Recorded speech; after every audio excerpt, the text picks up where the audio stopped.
आज बीजेपी राज्य सभापति मनमोहन सामल गणमाध्यम प्रतिनिधि प्रश्नर उत्तर दे कहते जे मंत्रिमंडल संप्रसारण हम ठीक समय निगम बोर्ड एवं अन्य पद पदवी नियुक्ति दिज्व हेले केबे यह कार्यकारी हेब से नहीं किसी स्पष्ट कहीना जहाँ एवं आशायी द्वंद्व बढ़ाई देछि। दलर जड़े वरिष्ठ नेता कहवा अनुଯାयी मंत्रिमंडल संप्रसारण नहीं शीर्ष स्तर में आलोचना होइछि। केंद्रीय नेतांक सह विचार विमर्श करी पदक्षेप नियाजिव। विभिन्न निगम बोर्ड अध्यक्ष सभापति और अन्य पद पदवी पर पूर्व दुईथर बैठक होइछि। मुख्यमंत्री राज्य सभापति राज्य प्रभारी संगठन मंत्री उपस्थित रे एक तालिका मध्य प्रस्तुत होइछि। शताधिक राजनीतिक नियुक्ति दियाजिबाकु थिबारु एहाकु 2 रु 3टी पर्याय दियाजिव बोली आलोचना होइछि। प्रथम पर्याय प्राय 40 जन को नियुक्ति दिया जाय पारे। यहाँ योग्यता एवं दलीय नेता सुपारिश को भित्ति करी नियुक्ति दिज्व जहाँ बीजेपी राष्ट्रीय सभापति निर्वाचन सरिबा परे हेबो बोली से कहिसंती। एपटे दलीय महल रे आलोचना हेउछि जे जुलाई तृतीय सप्ताह में मंत्रिमंडल संप्रसारण हेबा संभावना अधिक।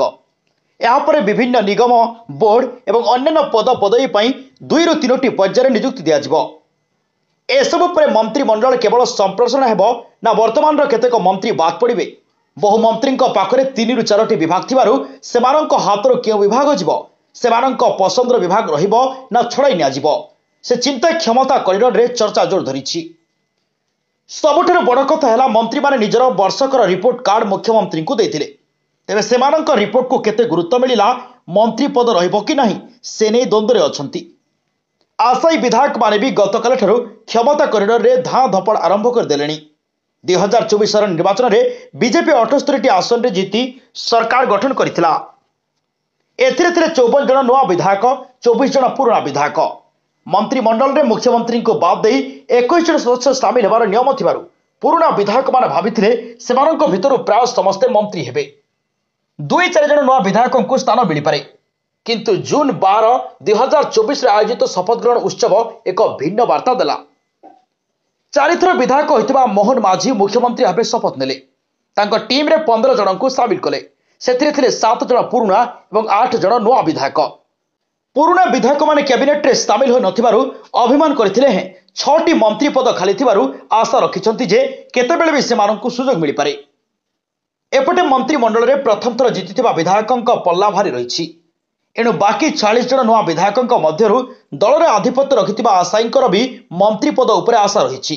हेले मंत्री पद केबे पूर्ण हबो से रहस्य आज भी असमाहित। उल्लेख था कि वर्षकर सरकार एपर्यंत कौन निगम बोर्ड अध्यक्ष सभापति विभिन्न कमिशनर कमिशन पदवी राज्य और जिला योजना बोर्ड सहित अन्य सरकारी पद पदवी क्या नियुक्ति देना। एणु यही सब पदवी उपर आशायी नजर रही। 5 वर्ष पर सरकार आसी हैं राजनैतिक पद पदवी क्षमता मात्र केतक नेता हाथ में सीमित थिबारु द्वितीय धाड़ीर नेता माने विलंब को सहजरे ग्रहण करने को नाराज। एमानंक जुक्ति जे आमे राज्य सरकार आनिबाकू दिन राति एक करी काम करू हेले वर्षक मध्य आम कौन प्रकार राजनैतिक मर्यादा मिलानी। नुआ सभापति निर्वाचन पर किछि निष्पत्ति हो बोली आशा रखुछु।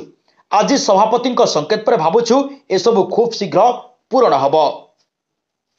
Bureau report news today.